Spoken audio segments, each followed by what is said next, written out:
তোমরা সবাই কীরকম আছো? আশা করি সবাই ভালো আছো, আমিও ভালো আছি। তো এখন বিকাল টাইম, আর আজকে আমার ইচ্ছা করতেছে কিছু মাখা খাইতে। তো তার জন্য এখন আমি যাচ্ছি আমাদের বাড়ির পিছন দিকে, আর পুরো ভিডিওটা দেখতে থাকো। তো পিছনে গিয়ে দেখি গাছের মধ্যে কত সুন্দর পেয়ারাগুলো পেকে আছে। তো যেহেতু এদিকটা বেশি আসি না, তার জন্য আমি লক্ষ্যই করিনি এতদিন। তো এখন আজকে খাবো পেয়ারা মাখা, তার জন্য আমি বাবাকে বললাম যে পেয়ারাগুলো পেড়ে দিতে। তো এখন দেখো বাবা পেয়ারাগুলো পেড়ে দিচ্ছে। তো দেখতেই পাচ্ছ আমার পেয়ারাগুলো পাড়া হয়ে গিয়েছে। আর পেয়ারাগুলোর মধ্যে একটাই সমস্যা দেখা দিয়েছে, সমস্যাটা হলো পেয়ারাগুলোর গায়ের মধ্যে অনেকগুলো দাগ আছে। তো যাই হোক, এইসব বাদ দাও। এখানে আমি 5-6টা একদম ডাসা ডাসা ধরনের পেয়ারা নিয়ে নিয়েছি, আর এইগুলো এখন আমি সব কেটে নিয়েছি। তো এখন করব মাখা। আর হ্যাঁ গাইস, আমার ভিডিও তোমরা কোথা থেকে দেখো অবশ্যই তোমরা আমাকে কমেন্টে জানাবে।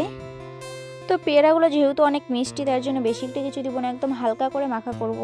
তো তার জন্য একটু লবণ, লঙ্কা আর একটু মরিচের গুঁড়ো দিয়েই মাখাটা করব। তো এইগুলো মাখাচ্ছিলাম আর ভাবছিলাম যে এগুলো আমি খাবো কখন। তো এখন আমার মাখা কমপ্লিট হয়েছে, আর তোমরা দেখতেই পাচ্ছ কত সুন্দর হয়েছে। আর এখন আমি এইগুলো টেস্ট করে দেখব কীরকম হয়েছে।